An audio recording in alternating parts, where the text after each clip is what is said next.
Hello all, this is Vibhuti Khanna from ministry of commerce. आज जो topic है मेरा नेशनल इनकम का है, national income through production method, value added method.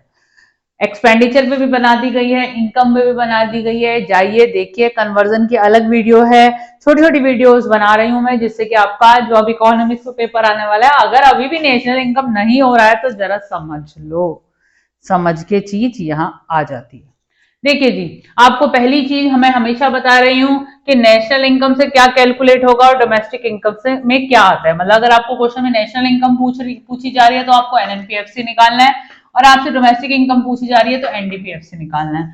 लेकिन हमारे प्रोडक्शन मेथड से या वैल्यू एडेड मेथड से जो कैलकुलेशन हम करते हैं, उससे कैलकुलेट होके आता क्या है, जीडीपी आता है, क्योंकि प्रोडक्शन के अंदर हमारी सारी चीजें इंक्लूड होती हैं, टैक्सेस एंड ऑल।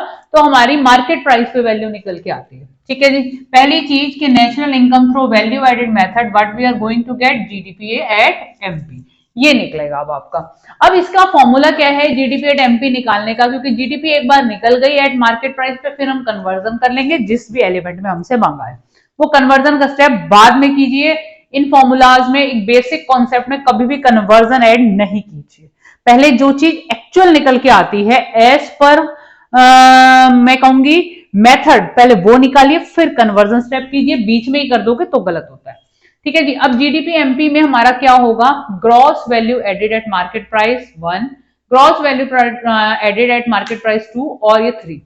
ये 1 to 3 का मतलब क्या है, these are different different products. तो हमारी कंट्री के अंदर so many product has been produce, तो उन सब का जीएवी निकाल के उसका जब हम एग्रीगेट करते हैं तो उससे हमारी जीडीपी निकल के आ जाती है। हम कर क्या रहे हैं बेसिकली नेशनल इनकम में, हम क्या कर रहे हैं, हमारी पूरी कंट्री के अंदर जितना टोटल प्रोडक्शन हो रहा है उससे नेशनल इनकम का एस्टिमेट लगा रहे हैं, जितना टोटल एक्सपेंडिचर हो रहा है उससे नेशनल इनकम का एस्टिमेट लगा रहे हैं, जितनी टोटल इनकम जनरेट हो रही है उससे हम नेशनल इनकम का एस्टिमेट लगा रहे हैं। तो there are these 3 parameters to calculate the national income.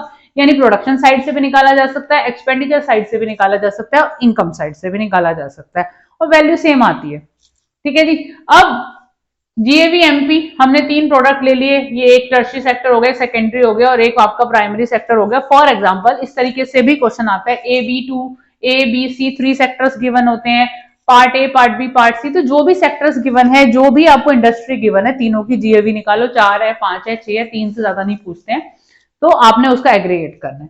अब जीएवी का फॉर्मूला क्या है, gross value added at market price में जो हमारा बेसिक फॉर्मूला है, value of output minus intermediate consumption. Intermediate consumption क्या होता है, मैंने मान लीजिए मेरा काम ब्रेड मेकिंग का है, तो मैं अगर फ्लावर यूज कर रही हूं, that is an intermediate consumption. ठीक है जी, वैल्यू ऑफ आउटपुट आपको निकालना होगा, कभी कभी गिवन होगा। वैल्यू ऑफ आउटपुट निकालने का फॉर्मूला होता है price into quantity. Total price और टोटल क्वांटिटी गिवन है तो मल्टीप्लाई कीजिए, एक तरीका ये है। दूसरा, वैल्यू ऑफ आउटपुट निकालने के लिए अगर हमें टोटल सेल्स गिवन है तो उसे यूज कर लीजिए।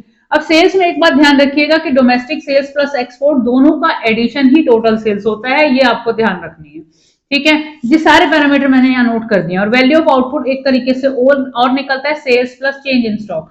अगर क्वेश्चन के अंदर चेंज इन स्टॉक भी है तो उसको भी यूज करना है, और चेंज इन स्टॉक को हम डेल्टा एस से डिफाइन करते हैं, closing stock minus opening stock. ध्यान रखिएगा, अकाउंटिंग के अगर स्टूडेंट्स बैठे हैं तो वो चेंज इन स्टॉक जब अकाउंटिंग में लेते हैं, वो opening stock minus closing stock लेते हैं। वो कहां लेते हैं, statement of profit and loss में लेते हैं, थर्ड बुक में। लेकिन वो जो पर्पस होता है वो कंजप्शन पर्पस होता है, यहाँ का पर्पस हमारा प्रोडक्शन पर्पस है। बेसिक डिफरेंस यही है, तो ध्यान रखिएगा, change in stock closing minus opening लेना है इन इकोनॉमिक्स, और अकाउंटिंग में आप लेते हैं ओपनिंग माइनस क्लोजिंग, क्योंकि वो कंजप्शन है और ये प्रोडक्शन है।